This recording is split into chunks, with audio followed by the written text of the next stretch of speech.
अस्सलाम वालेकुम friends, welcome back to smart diaries. Drama serial Muhafiz दिन ब दिन काफ़ी इंटरेस्टिंग होता जा रहा है और दिल कर रहा है कि ये ड्रामा दिन में 2 बार लगा करे। खैर, ये तो मुमकिन नहीं हो सकता, मगर हाँ, आगे क्या होने वाला है ये तो मैं आपको बता सकती हूँ।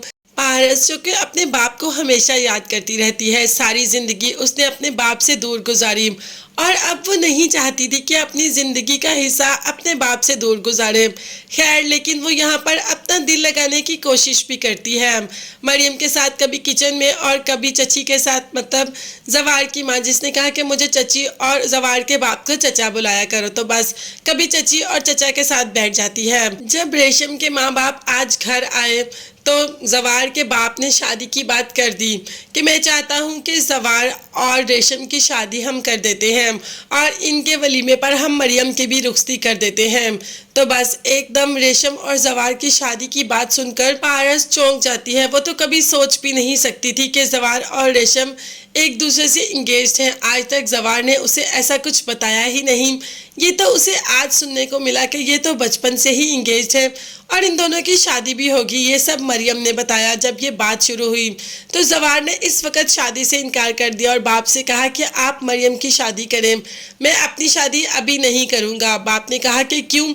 चचा को भी ये बात खटकना शुरू होगी, क्योंकि चची ने पहले ही कहा था कि जवार उस लड़की को लाया है तो इन दोनों का कोई ना कोई ताल्लुक तो ज़रूर होगा। और वाकई जवार ने तो ये बात यहाँ पर साबित भी कर दी। बाप ने कहा कि ऐसा कैसे हो सकता है, मैं तुम दोनों बहन भाइयों की शादी एक ही दिन इकट्ठी करना चाहता हूँ। मगर यहाँ पर जवार ने इनकार कर दिया। आखिर जवार के इनकार की वजह क्या है? क्या वो पारस को पसंद करता है? और अगर पारस को पसंद करता है तो वो ये कैसे भूल जाता है कि पारस इतने अमीर घर की?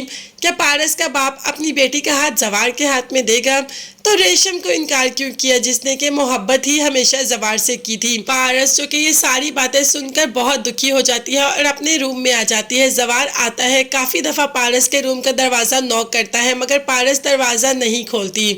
थोड़ी देर के बाद देखता है कि पारस बाहर खड़ी है, कुछ सोच रही है। तो जवार उसके पास आ जाता है कि क्या हुआ, आप मुझे परेशान लग रही हैं, क्या सोच रही हैं? जिस पर पारस निहायत गुस्से में है और कहा कि तुमने अपनी और रेशम की मंगनी के बारे में मुझे बताया क्यों नहीं? जवार ने कहा कि आज तक आपने मेरी ज़ात के मुतालिक मुझसे कुछ पूछा ही नहीं। अगर आप मेरी ज़ात के मुतालिक मुझसे कुछ पूछती तो मैं आपको बता देता।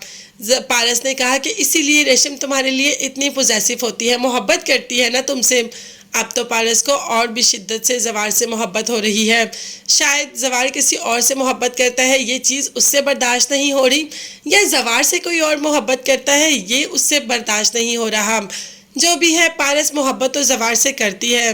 क्या आप पारस अब मोहब्बत का इजहार जवार से कर देगी और जवार मोहब्बत का जवाब मोहब्बत से देगा, या जवार इनकार कर देगा? भाई, जवार तो खुद पारस से मोहब्बत करता है। वो तो खुद चाहता है कि अपनी मोहब्बत का इजहार पारस से करे, इसीलिए तो उसने रेशम का रिश्ता भी टुकराया।